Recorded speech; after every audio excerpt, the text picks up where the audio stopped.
Hello, beautiful souls. Your soul assignment this month is to live from your heart. So here we are in March, beginning of the month, full moon. Not only is it a full moon, it's also a lunar eclipse. So the energies are potent. You may have felt things speed up a little bit, or certainly been magnified in the last couple of weeks as well, because a couple of weeks ago at the new moon, not only did we have the new moon, but we had a solar eclipse as well, so heightened energies then. And also we made that transition from the Chinese New Year into the year of the fire horse. So you might have heard all about that. The fire horse, the energy for this year is really about taking aligned action. That's a summary. I mean, you know, think of the energy of a horse. I've talked about this before, but think of the energy of the horse. You know, it gallops along, it's on its mission, it's got courage, independence, and speed as well. If you think of it as speed, it's up for adventure. And so these are some of the qualities that can be involved in this year. And when we link it also to the fire energy, fire, we know it has many forms, but it can rev things up even more. It can be destructive and can lead to burnout. So we need to be aware of that this year. But also it gives us that inner fire, the passion, the courage, ignites within us these things so that we can follow through to our dreams. So, you know, we've got a lot of this energy going on. Not only this year do we have that, we also have a lot of planets going direct. Now, we've just had Neptune and Saturn go direct over the last month or so. And we've had a really potent Saturn and Neptune conjunction on the 20th of Feb, I think it was. And so like these are marking really potent turning points in our lives. So I've talked about it before, but I'll talk about it again. You know, last year was really about breaking down a lot of our old identities and roles, witnessing what we do, how we play small in the world, how we sacrifice our true nature, our truth, if you like, in order to create belonging or security. And this is what has had to break down for us. This year, when we step into the fire horse, when we step into these new cycles that are coming astrologically, because both Saturn and Neptune moved into Aries, and Aries is the beginning of the zodiac cycle.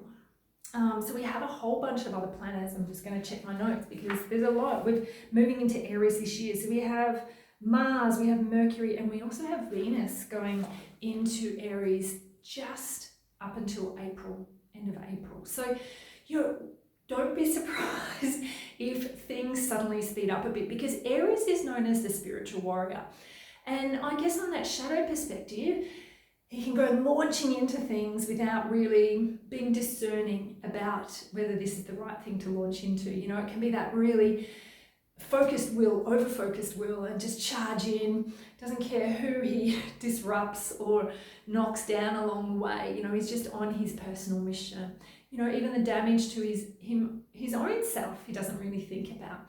But when we're connected to that beautiful spiritual warrior in that, really aligned sense, is that there's that discernment about knowing when to act and when to pause. There's that connection, I guess, to the bigger picture, and really coming in with care and courage, compassion, empathy even into anything that you do. So you can feel the difference even just when I talk about them. I mean, they both hold a very different frequency when we talk about charging in, not giving a crap about what gets harmed along the way. It's a very different energy to, being discerning, moving from the heart, if you like, and actually working with compassion in what you're trying to implement. So from a frequency level, if we just think which feels more sustaining to us, well, I know which feels more sustaining to me. And I mean, this is what you might be starting to get a sense of right now in your life. And this is where this soul assignment for this month is to live from your heart, is it's really about connecting in as much as you can to the wisdom of your heart. And I've talked about it before again, but in Chinese medicine, the heart is directly connected to our spirit. It's said to house the spirit. So if we're actually connecting into our heart, we're connecting to our spirit, which is part of that divine thread of existence. So there's some great wisdom in that. There's some great love and tenderness that comes from connecting into that as well. So be discerning in how you undertake your activities this year. Try not to get swept away in that intensity of the fire horse, the intensity of the Aries energy, and keep coming back to your heart. So not just for this month, but for the entire year, it's going to be really important. So here we are in Pisces season, which is mid-Feb, end of Feb through to the March equinox. And Pisces is all about that interconnectedness of all things. And Pisces is at the very end of the zodiac cycle. Out of the 12 signs, it's the last one. And if we have followed a maturation process, then when we get to that Pisces energy, which we are at now, it's approaching the world, coming to the world with empathy, compassion, and kind of a higher perspective, connected to that greater field of love, if you like. Now, there are also some shadow tendencies of Pisces. There can be fantasy, so, not really being grounded in that perspective, but actually, seeing things in idealism. There can be escapism. It can all just be too much. So addiction, things like that, there's many different forms of escapism. And so we do want to draw on the wisdom of Pisces. We do want to draw on this beautiful, compassionate, connected to the realms, not just the physical, spiritual, the dream realms. You might have even noticed for the last couple of weeks that your dream life has become a little bit more intense. That can happen in the lead up to a full moon, but around Pisces season, this also happens. And the full moon that we're experiencing is in Virgo. So Virgo is really about our day-to-day activities. It's about our health. It's about being of service. It can be on a shadow level about being self-sacrificing, to be of service. It can be about perfectionism and down to the very details, getting stuck in the mind, because Virgo is also about our intellect, but it can be about really overthinking things and getting stuck in the mind. And there is a real polarity between Virgo and Pisces. Pisces sometimes just wants to throw in the towel of all responsibility and just be in that watery realm of existence. And Virgo, as I say, sometimes just, gets so stuck in that day-to-day of detail and what needs to be done that they forget to connect in with the other realms. So when we live from our heart, it really allows us to be discerning, to kind of come back to ourselves, tune in to what our needs are in each moment, to what our body needs, not just be directed by the mind or be directed by the pressures that we feel in life of all the things that need to get done, but we're actually attuning to our heart, and allowing yourself to do what's right for you, to do what you have the capacity for, but also be guided. Because as I say, when we're connected to our heart, we're connected to the higher realms, and we are being divinely guided by spirit. So that supports you to live out who you can be living authentically. And the other thing with this moment of existence where we are right now is that you may have been guided over the last year or so to some kind of big dream. And this is the year for taking action on your dreams. And this is the year for trusting that, but it needs to be done with clarity, and it needs to be done in a sense of aligned action.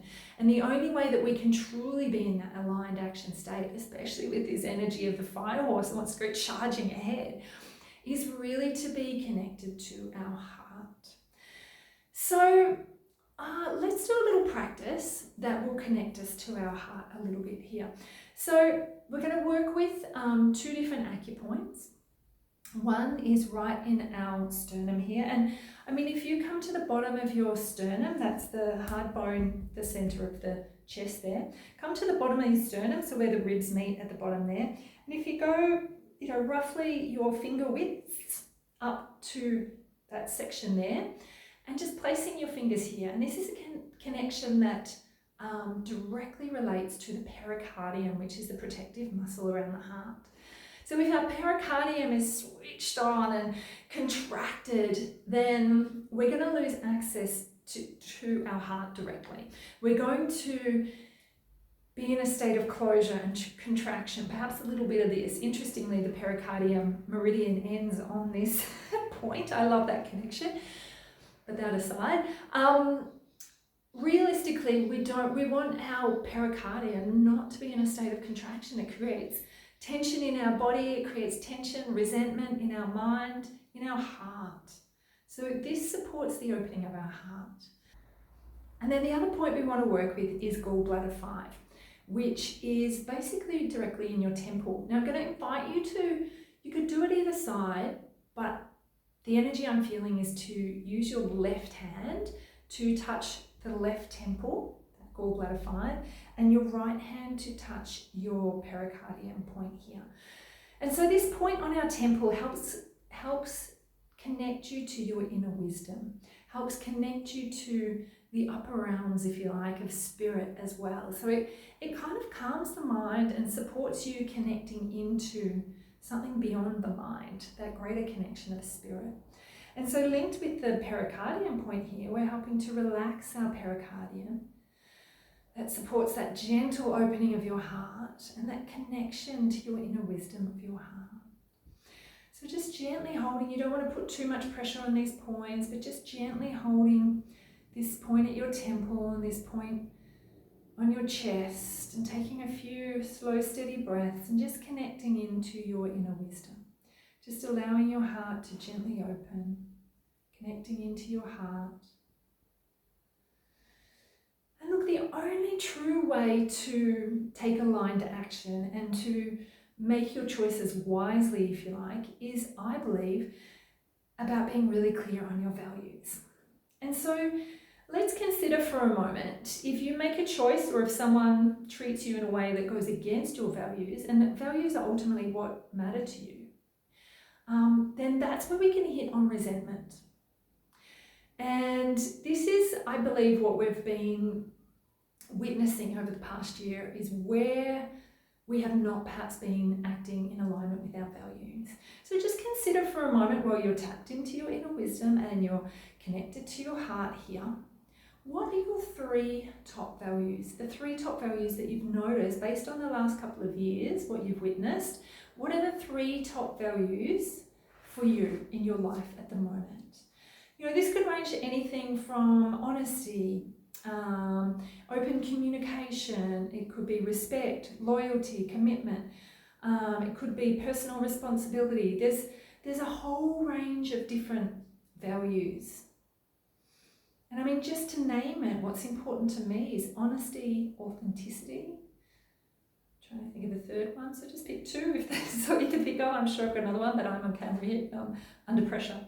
So just feeling into what are the top 2 or 3 values that are important to you that you've come to see in the last year or so. And I'd really love to hear what they are. If you can write them in the comments, please, I'd love to hear, and I'm sure so would others. It really helps others to perhaps consider some other values that they didn't realise that were actually true for them, but they hadn't actually considered that. So yeah, please share what your top values are. It'd be really great to hear that. And not only that, you're putting it out to the universe to get clear on that. So getting clear on that, on your values, you have a really potent guiding force. You have great clarity for your decision making. You have great clarity about who you want to share your time with. Because you will notice when you go against your values, when resentment comes in or perhaps exhaustion comes in, you know, there's all these ways that going against our values plays out. And this year, of all the years, this time of forward movement, of putting your dreams into action, the clarity of your values and really making aligned decisions is going to be so vital.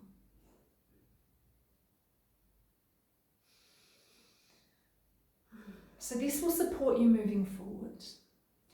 And at this time, just as we're about to enter into Aries season in just a couple of weeks at the equinox, and also these planets are moving forward into Aries. So Aries, as I mentioned, is the starting point, but that also means we've had to do some completion, because before Aries is that Pisces energy, and really that's about completing. It's about grieving, letting go, helping us separate and create boundaries from what is actually not serving us, what is not aligned for us.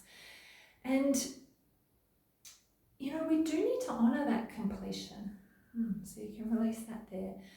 And hopefully in your heart, you're a bit more aligned with your sense of values so that you can keep that and be clear on that and keep touching in on that. You may even like to write that down on a sticky note and pop it on your mirror or in your car or something, just to remind you to keep, you know, connected to those values. But we also need to do a little bit of completion right now. So I just feel to bring in the ancient Hawaiian practice of Ho'oponopono. And you may have heard of it before, but it used to be used basically to help resolve conflict within, you know, with families, people, tribes, whatever you want to call them. And basically, you know, it's also to resolve these emotions within ourselves, because sometimes we first and foremost need to forgive ourselves for something that's happened, but we also need to extend that forgiveness out to others so that we are not in a state of resentment or holding on to resentment, because that creates contraction on our pericardium and therefore we don't access the wisdom of our heart.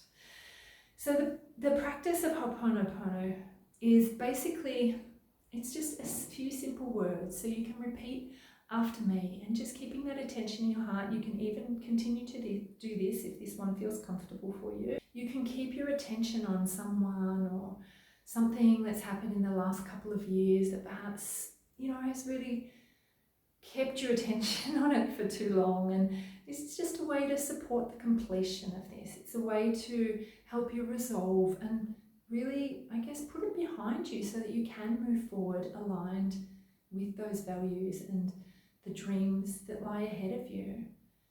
So just consider a person or an experience or perhaps even a behaviour, something that you've done yourself. And we're going to use this Ho'oponopono again for that. I'm sorry. Please forgive me. Thank you. I love you. I'm sorry. Please forgive me. Thank you. I love you. I'm sorry. Please forgive me. Thank you. I love you.